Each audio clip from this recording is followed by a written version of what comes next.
Winterfell had become a cold prison for Sansa Stark.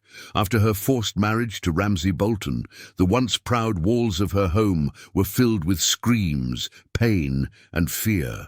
Each day she wore a mask of silence. But inside, she was breaking. She knew one thing: if she stayed in the north, she would die, either from Ramsay's hands or from losing hope completely. One bitter night, with snow falling heavy and the wind whispering through the trees, Sansa decided to run. The risk was high. Ramsay's men were everywhere, and betrayal was always just a heartbeat away.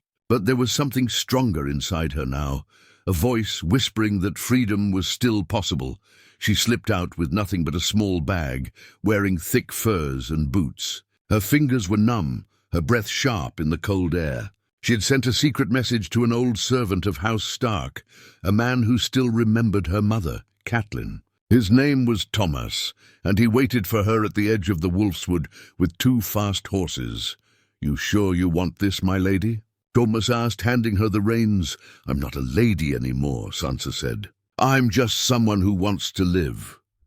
They rode hard through the forest, sticking to hidden paths, avoiding patrols and villages. After 2 weeks of dangerous travel, Sansa and Thomas reached White Harbor, a port city that still whispered the name Stark with respect.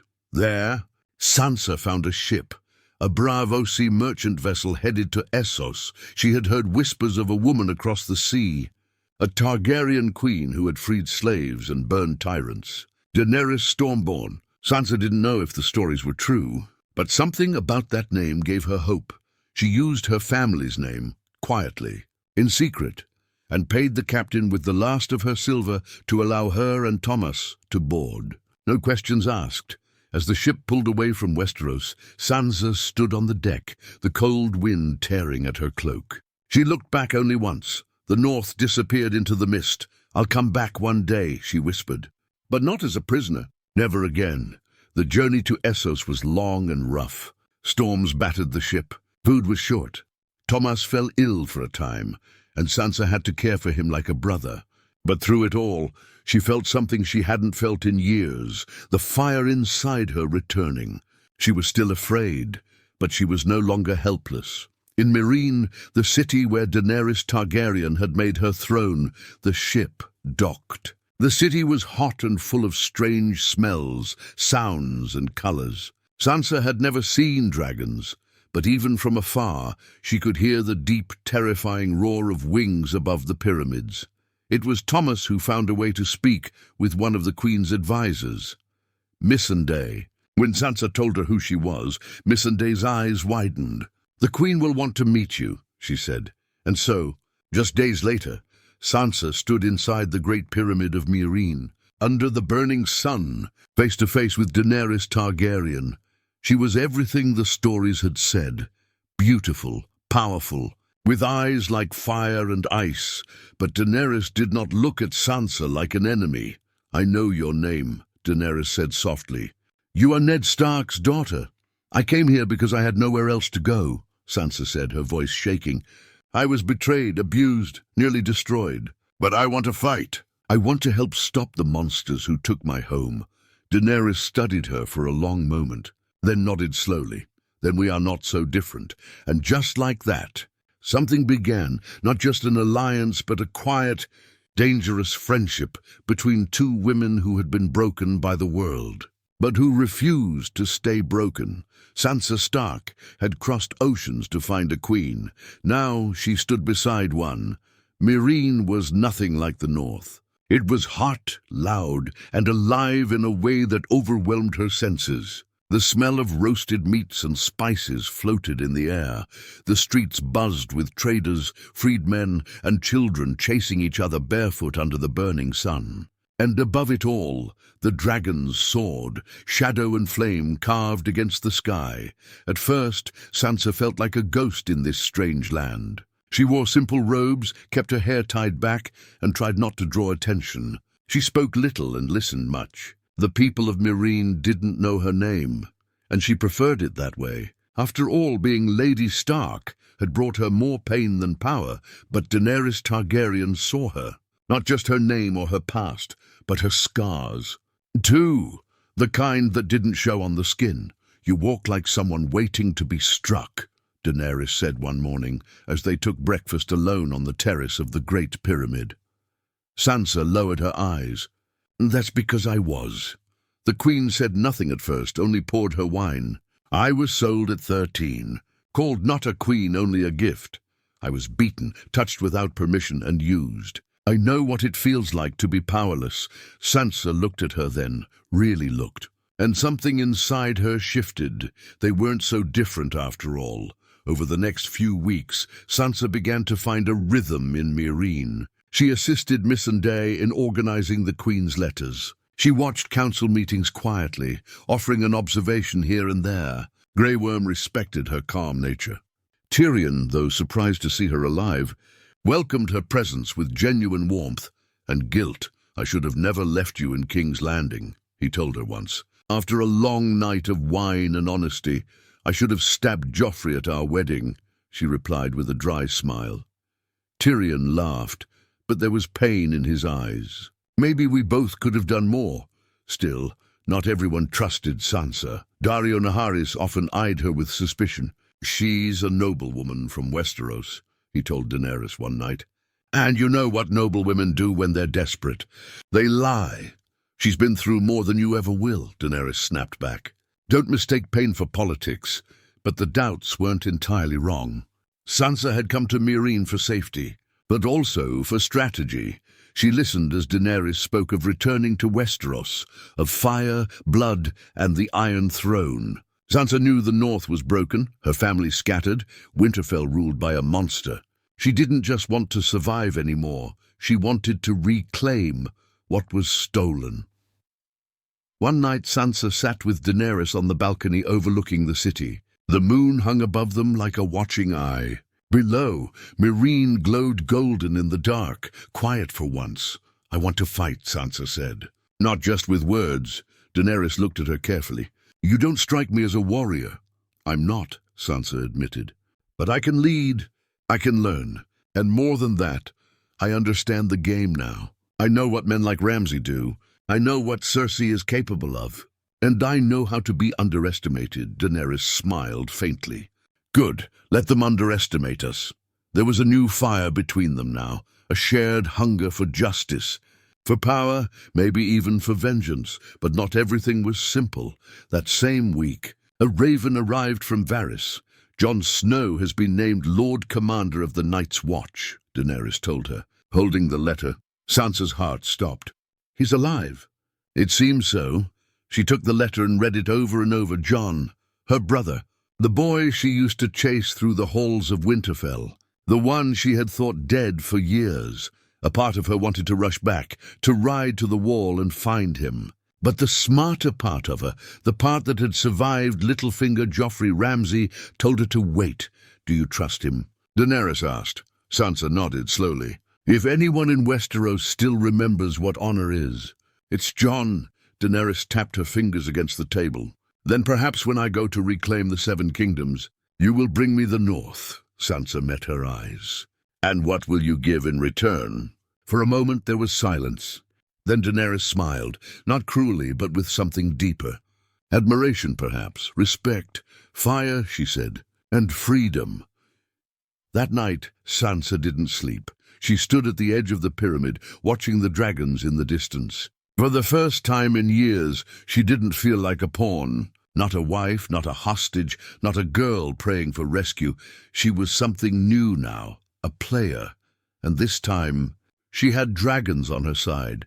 Word travels fast in the world of power, faster than wind, faster than ravens. Soon, everyone in Meereen's court knew. Sansa Stark was alive. Some looked at her with pity, some with suspicion, but many looked at her like she was just another piece on a board, a tool, a threat, or an opportunity. Sansa saw it in their eyes. The way the nobles and freedmen spoke just a little softer when she entered the room. The way their whispers stopped when she passed by. They didn't know who she really was. And that was her greatest weapon. She moved through Daenerys's court like a quiet shadow. She never spoke unless asked. She never raised her voice. But she watched everything. Who sat where? Who hesitated before pledging loyalty? who always showed up drunk. She was learning all over again, just like in King's Landing. But this time, she wasn't a naive girl afraid of courtiers and queens. She was a wolf in foreign skin. One night, Tyrion found her in the garden, standing under a tree that reminded her of the Godswood at Winterfell. "You've changed," he said softly. Sipping wine, Sansa didn't look at him. "So have you. I drink more. I trust less." They both smiled, the kind of smile that only people who had survived too much could share. "You know," Tyrion said, stepping closer, "some people are starting to wonder if you're here to replace the Queen, not serve her." Sansa looked at him now, calm as still water. "And what do you think?" Tyrion chuckled, tapping the side of his cup. "I think you're too smart to say no, and too dangerous to say yes." Meanwhile, Daenerys had begun preparing for her return to Westeros. She met with ship captains, made alliances with the Unsullied and the Dothraki. Every day, the war map grew more real, and every day, Sansa proved her worth. She helped reorganize the city's grain supply to stop food riots. She suggested a treaty with a local merchant guild, saving Daenerys thousands in gold. Even Dario, who once doubted her, was forced to admit she's clever. Quiet but deadly. Still, tensions simmered beneath the surface. One evening, as the sun dipped low and the sea glowed orange, Daenerys and Sansa sat together on the balcony of the pyramid. "You and I both lost our homes," Daenerys said, eyes on the horizon. "And now we fight to take them back," Sansa nodded slowly. "But what happens when our homes don't want us anymore?" Daenerys looked at her. "Then we remind them who we are." There was silence for a moment. Then Sansa said, "You'll need more than dragons to win the North." "I have you," Daenerys replied. Sansa turned to face her, searching her face. "You don't know what the North is like anymore. They don't kneel easily, not even for dragons. Would they kneel for you?" Sansa didn't answer. She didn't have to. But not all news brought hope. One morning, a raven arrived, blood on its feathers, torn and dirtied. Jon Snow had been killed at the wall, murdered by his own brothers. Sansa stared at the letter, her hands shaking. The only living Stark she knew, gone. Her heart cracked open. She didn't speak for 2 days. Daenerys came to see her, sitting on the edge of her bed. "I'm sorry," she said softly. "You were close?" "He was the only good man I had left," Sansa whispered. "You still have me." That made Sansa look up, and for the first time she saw it. Not just sympathy in Daenerys' eyes, but something deeper. Something burning, loyalty, power, maybe even a dangerous kind of affection. "I don't need saving anymore," Sansa said gently but firmly. Daenerys didn't smile. "Neither do I." And yet they both stayed. 2 women forged by fire, each scarred by men, each fueled by ghosts, each wanting the world to kneel, but not sure if they'd burn it down first. Then came a twist no one expected. Another raven. Jon Snow had returned. Alive. Some called it sorcery. Others, fate. Sansa didn't care what it was. "He was alive. He was murdered and came back?" Daenerys asked, shocked. "By what magic?" "The North doesn't believe in magic," Sansa said quietly. "But it believes in legends. And Jon Snow is becoming one." Daenerys looked at her long and hard. "Then when I come for Westeros," she said, "you will go first. Bring me your brother. Bring me the North." Sansa didn't blink. "I'll bring you fire and snow." The ship that carried Sansa Stark back to Westeros cut through the waves like a blade.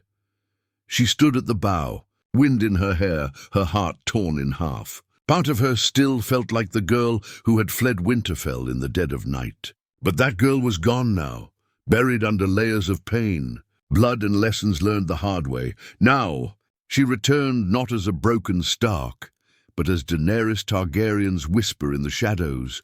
Her mission was clear. Reconnect with Jon Snow, assess the state of the North, and prepare the way for Daenerys' arrival. But Sansa had her own agenda. Too, the North would never kneel easily to a foreign queen, not even one with dragons, but it might follow her, if she played her cards right. She arrived in White Harbor under a false name, with only a few trusted guards from Essos. No banners, no sigils. Quiet, careful.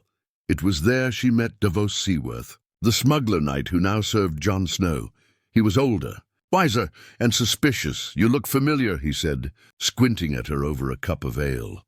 "I'm not from around here," she lied smoothly, but Davos wasn't fooled for long.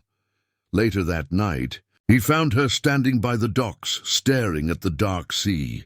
"I know who you are," he said softly.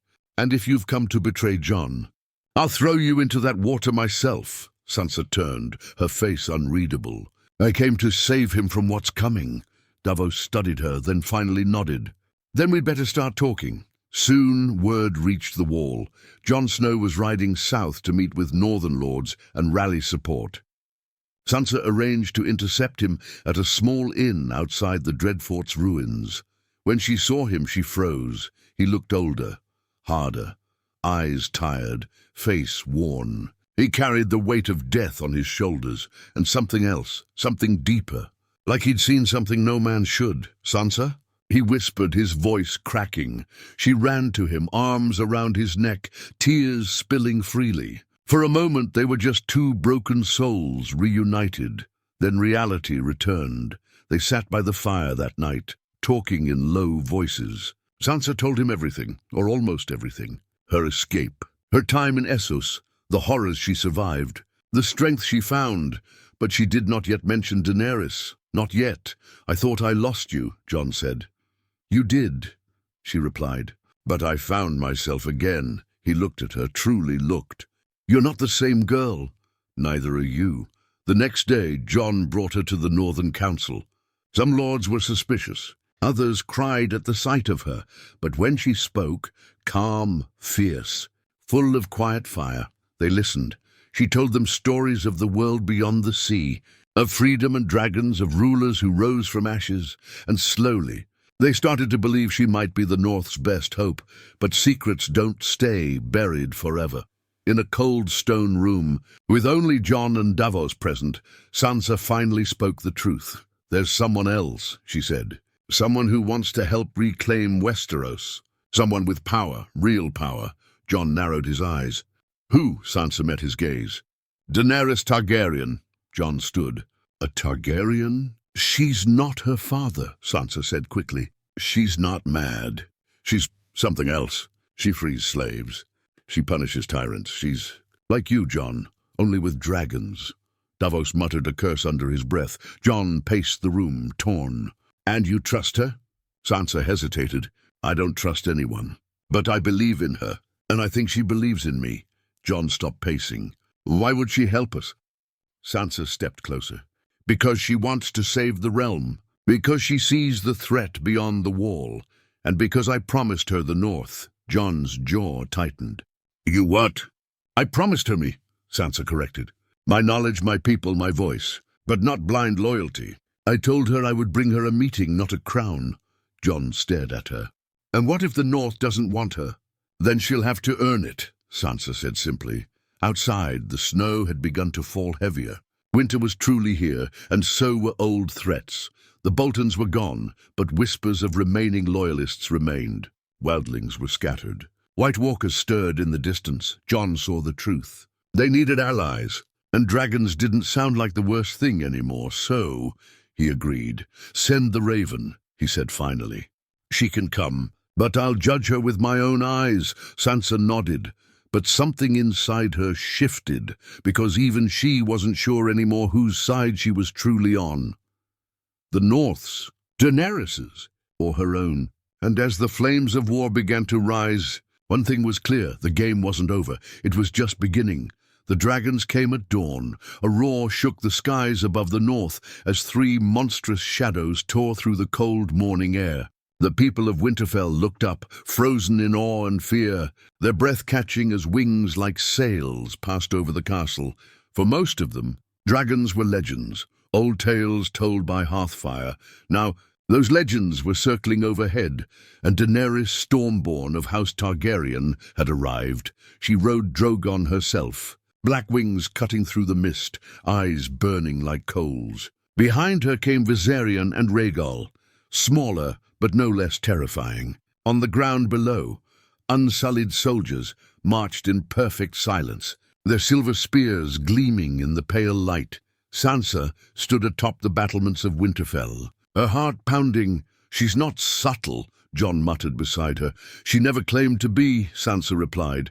When Daenerys landed inside the courtyard, all movement stopped. Her feet hit the ground, her long white coat trailing behind her like a banner of ice. Snowflakes clung to her silver hair. She stood tall, proud, a queen in every way. Jon descended the steps slowly, Davos beside him, while Sansa followed behind. Cloaked in the Stark furs, her face unreadable, they met in the center of the yard, surrounded by northern men with wary eyes. "Jon Snow," Daenerys said, her voice firm but calm.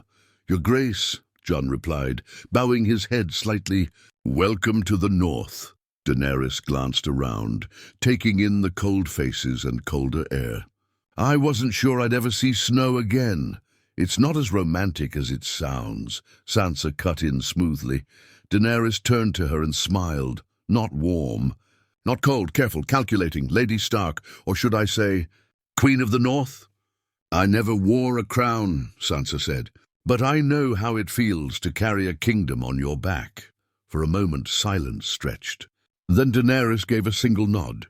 "Then perhaps we understand each other better than most."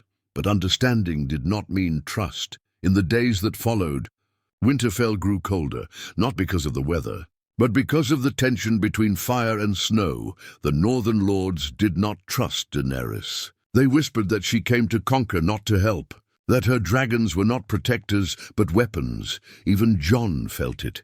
"She expects loyalty before trust," he told Sansa one night by the fire. "But the North doesn't work like that." Sansa sipped her wine. "She wants to be loved, like a girl who was never hugged. But she rules like someone who's been burned too many times." Jon looked at her sharply.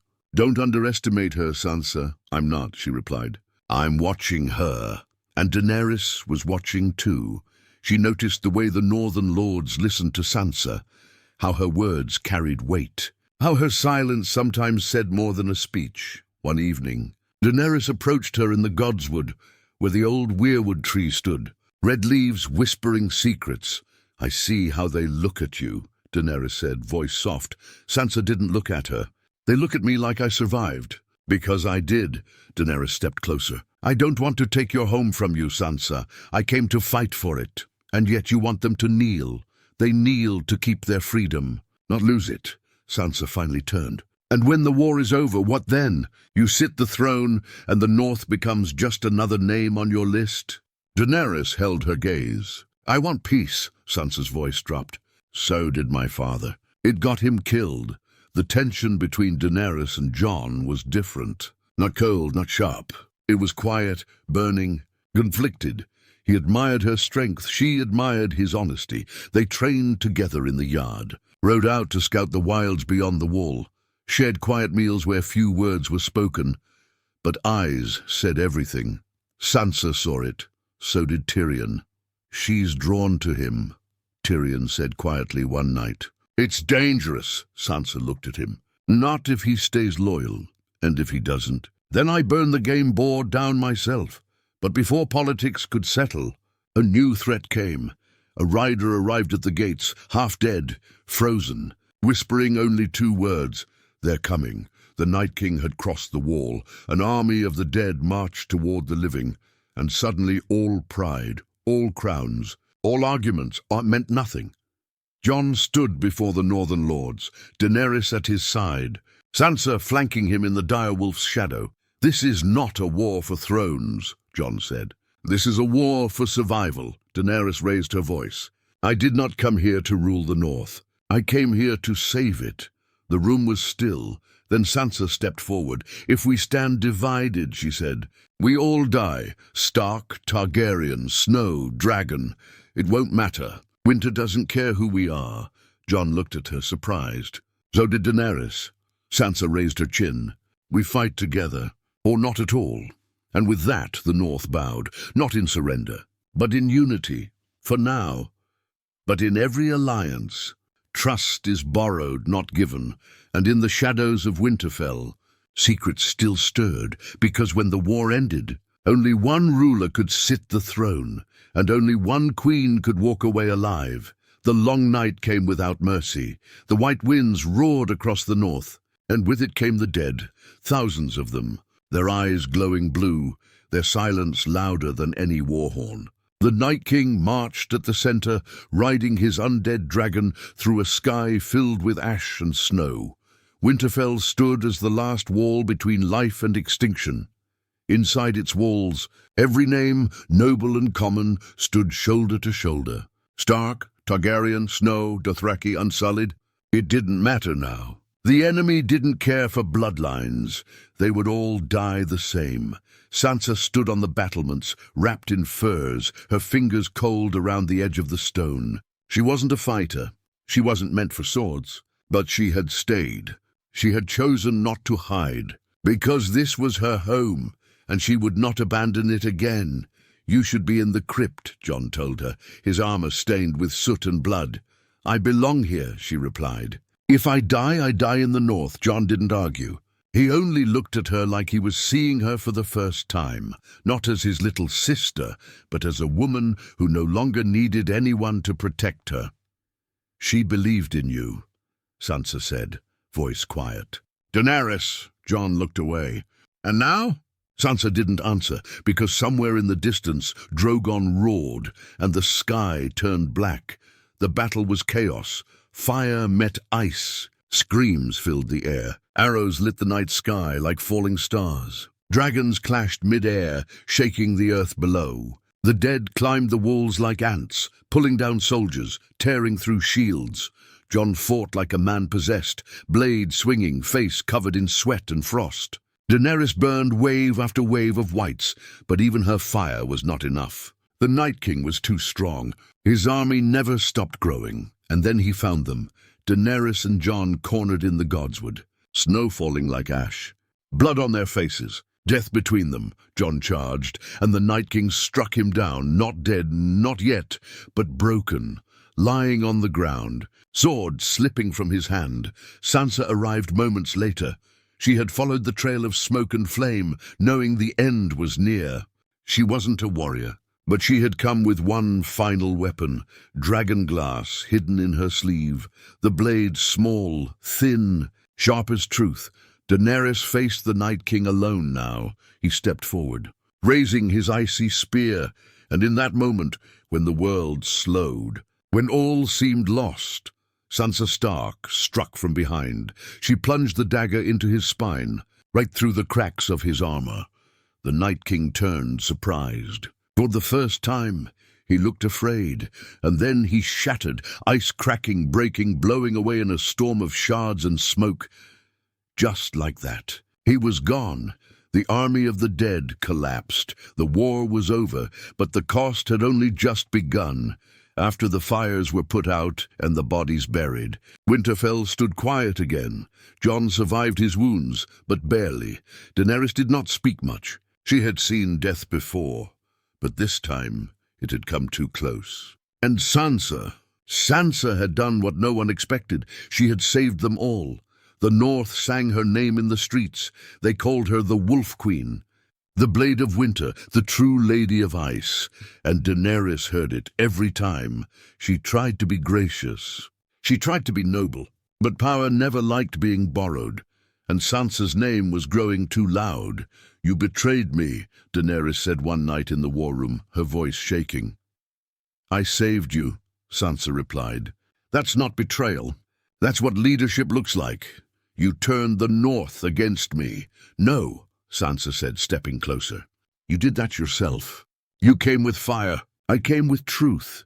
Daenerys stared at her long and hard. "You want the North for yourself?" "I am the North," Jon tried to mediate, tried to keep them from falling apart. But in the end, it was too late. Daenerys prepared to march south, to take King's Landing and claim the Iron Throne, and Sansa remained in the north. When the Northern Lords gathered at Winterfell weeks later, they asked her to lead, not as a lady, not as a princess, but as their queen. And she accepted. She stood before the heart tree, cloaked in white and red, her crown shaped like a dire wolf carved from old steel. "Not gold, I will not kneel," she told them.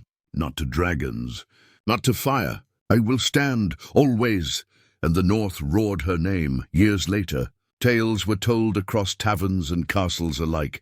They spoke of a queen who never left the snow, of a woman who outlived dragons, of the girl who escaped Winterfell, only to return and rule it.